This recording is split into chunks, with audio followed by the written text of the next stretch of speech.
Bonjour à tous et bienvenue à ces quelques minutes de partage. Merci de m'honorer par votre présence. Si tu es là pour la première fois, tu es la bienvenue. Madame Sibène Marlène, c'est mon nom. Je suis là pour te servir. Alors, je suis dans ma série Le sang précieux de Jésus-Christ. En 11e partie, le sang de Jésus-Christ déclare ta rédemption. Dernièrement, nous avons dit que la rédemption, c'est cette liberté obtenue à un prix payé. Liberté de quoi? Du péché. Liberté, pourquoi? Pour pouvoir jouir du don de Dieu qui est la vie éternelle.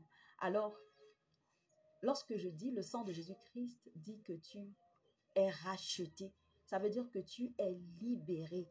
Tu es libéré par Dieu grâce au sang de Jésus-Christ pour être capable d'expérimenter tout ce que le Seigneur a prévu que tu expérimentes ici sur terre et après la terre dans l'au-delà. La vie éternelle, l'éternité avec lui. Alors le Seigneur Jésus-Christ s'est rassuré, lui qui est la vie. Il s'est rassuré en se sanctifiant pour nous, que nous puissions recevoir cette vie. Il est en train de préparer des places pour nous dans la maison de son Père parce qu'il y a beaucoup de demeures là-bas.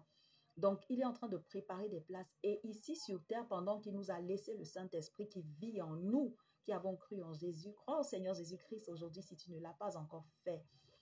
Pendant qu'il a laissé son esprit en nous, il nous prépare pour cette vie future. Il nous prépare pour la vie éternelle et nous rend capables de faire face aux défis auxquels nous pouvons être confrontés sur cette terre.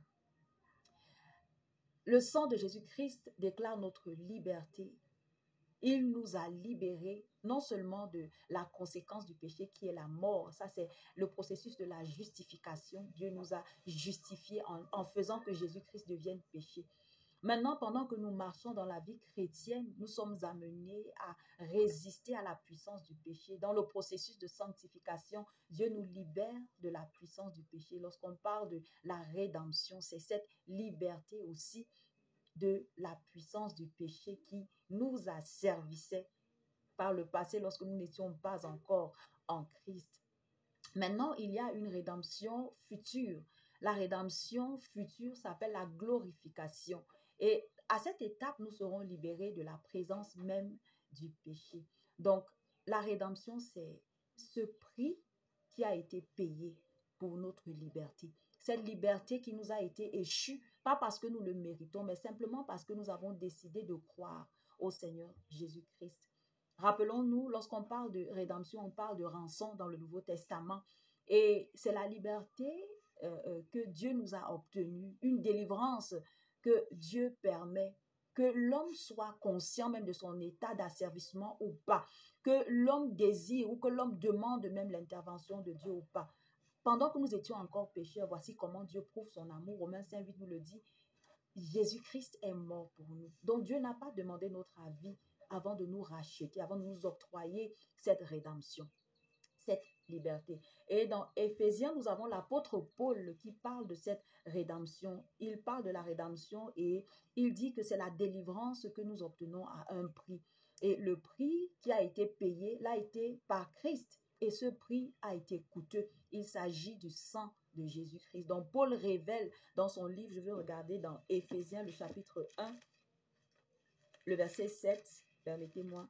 Éphésiens le chapitre 1, le verset 7 qui dit « En lui, c'est-à-dire en Jésus-Christ, nous avons la rédemption par son sang, la rémission des péchés selon la richesse de sa grâce. » Nous avons cela également même dans le verset 14 pour nous parler du Saint-Esprit. Il dit que quand on a écouté l'évangile, quand on a cru, Dieu nous a scellés du Saint-Esprit. Au verset 14, Éphésiens 1, le Saint-Esprit qui est un gage de notre héritage pour la rédemption, pour la liberté de ceux que Dieu s'est acquis à la louange de sa gloire. Nous avons été acquis à la louange de la gloire de Dieu grâce au sang de Jésus-Christ qui a été versé. Nous pouvons louer Dieu aujourd'hui grâce à ce sang. Nous pouvons célébrer ses bontés grâce à ce sang. Nous pouvons être victorieux grâce à ce sang. Donc, la rédemption que Dieu a pourvue pour l'humanité en la personne de Jésus-Christ répond à tous les besoins des êtres humains. Quels sont ces besoins auxquels le sang de Jésus-Christ répond? Lorsque je dis le sang de Jésus-Christ déclare que tu es racheté, tu es libéré.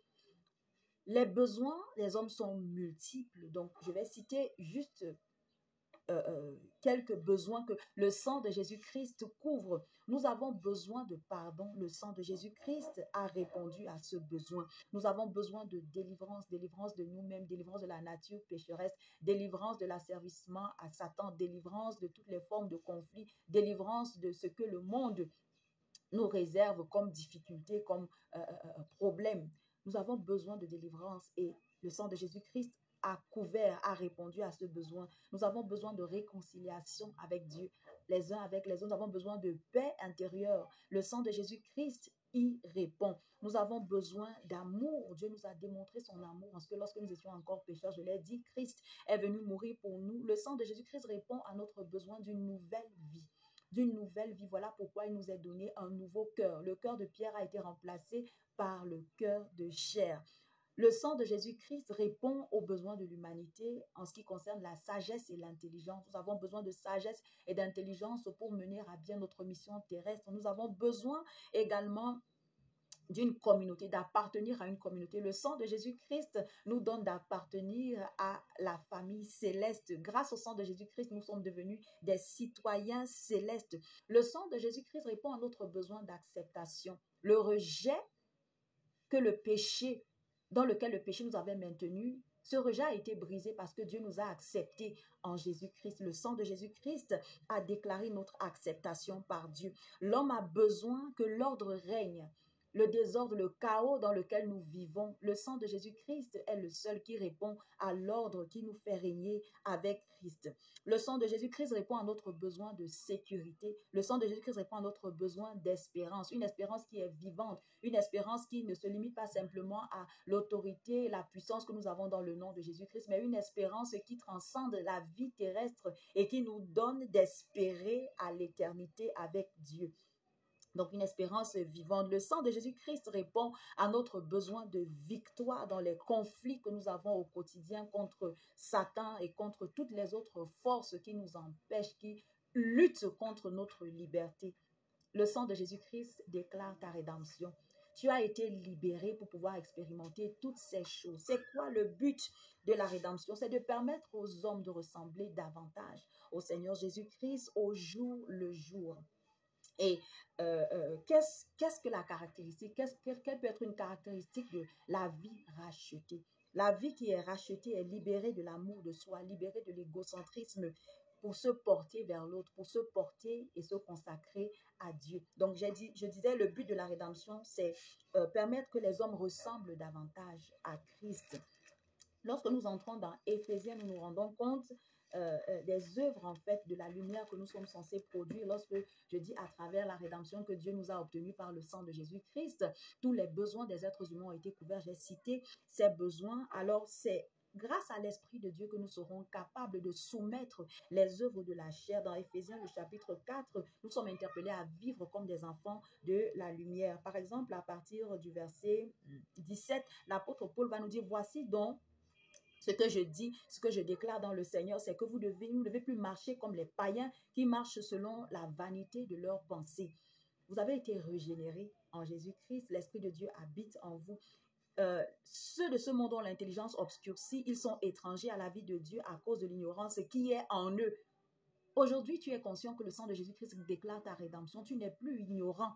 Tu peux vivre pleinement pour la raison pour laquelle le sang de Jésus-Christ a été versé. Rappelons-nous, Jésus-Christ nous préserve pour cette vie, pour ce cadeau. Il nous préserve pour que nous puissions vivre des vies de succès ici-bas, des vies accomplies dans la gloire de son nom, des vies qui démontrent davantage la personne de Jésus-Christ.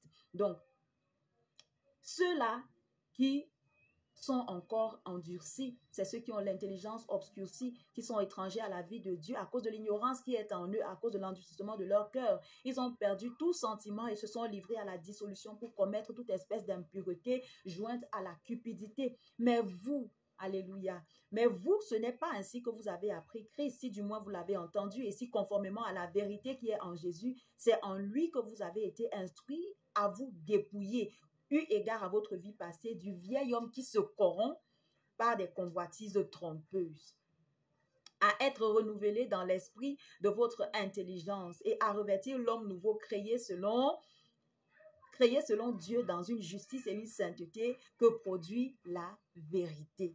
Alléluia. C'est pourquoi renoncez au mensonge, que chacun de vous ainsi de suite. Voilà un peu ce qui caractérise une vie rachetée, une vie qui jouit de la rédemption. Le sang de Jésus-Christ a été versé pour que nous puissions être libérés de nous-mêmes, libérés de l'amour de nous-mêmes, libérés de cet égocentrisme, que nous puissions nous porter vers Dieu pour que nous puissions vivre tel qu'il le désire. Également, il y a un autre passage, parler du but de la rédemption qui est de ressembler à Jésus-Christ. Il y a un passage dans Romains le chapitre 8, à partir du verset 8, il nous dit: ceux qui vivent selon la chair ne sauraient plaire à Dieu. Nous avons été rachetés de cette vaine manière de vivre. C'est ce que Pierre nous dit. Avant d'arriver à Pierre, Romains 8 nous dit, verset 9, pour vous, vous ne vivez pas selon la chair, mais selon l'esprit. Si du moins l'esprit de Dieu habite en vous. Rappelez, vous avez écouté l'évangile, vous avez cru, Dieu vous a scellé du Saint-Esprit. Si quelqu'un n'a pas l'esprit de Christ, il ne lui appartient pas. Tu appartiens à Christ parce que tu as l'esprit de Christ en toi, le Saint-Esprit. Et si Christ est en vous, le corps, il est vrai, est mort à cause du péché, mais l'esprit est vie à cause de la justice. Et si l'esprit de celui qui a ressuscité Christ d'entre les morts habite en vous, celui qui a ressuscité Christ d'entre les morts rendra aussi la vie à vos corps mortels par son esprit qui habite en vous. Ainsi donc, frères, nous ne sommes point redevables à la chair, non, pour vivre selon la chair. Si vous vivez selon la chair, vous mourrez. Mais si par l'esprit vous faites mourir les actions du corps, vous vivrez. C'est ça que le sang de Jésus-Christ nous a accordé. C'est cela qui nous a gagné la capacité de mettre à mort, de faire mourir les actions du corps, afin de vivre avec notre Sauveur et Seigneur Jésus-Christ à toujours. Car tous ceux qui sont conduits par l'Esprit de Dieu sont fils de Dieu. Et vous n'avez point reçu un esprit de servitude pour être encore dans la crainte. Nous n'avons pas cet esprit de servitude, non,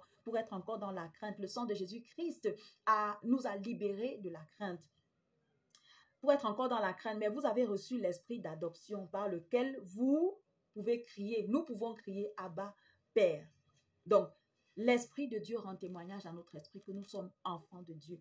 La rédemption que le sang de Jésus-Christ nous accorde, c'est pour que nous puissions ressembler au Seigneur Jésus-Christ. Et c'est possible parce que le Saint-Esprit vit en nous. C'est lui, l'Esprit de vérité, qui est capable de nous conduire dans toute la vérité. C'est lui qui est capable de nous faire, de faire de nous des témoins de Christ. C'est lui qui est capable de nous donner, de nous faire manifester non seulement le caractère de Christ grâce aux fruits de l'Esprit, mais également les dons du Saint-Esprit afin que nous puissions être utiles non seulement au corps de Christ, mais encore au monde dans lequel nous vivons. Bien-aimés, le sang de Jésus-Christ déclare que tu es libre, libre de la conséquence du péché, libre de la puissance du péché et bientôt libre de la présence du péché. Jésus-Christ est en train de nous préparer pour cette vie, pour ce cadeau de Dieu. Il est en train de nous préserver afin que nous puissions y avoir accès et jouir de cette vie éternellement avec lui. Reste béni dans le nom de Jésus-Christ. Pendant que je m'arrête ici, aime, partage la vidéo, abonne-toi à ma chaîne. Amen.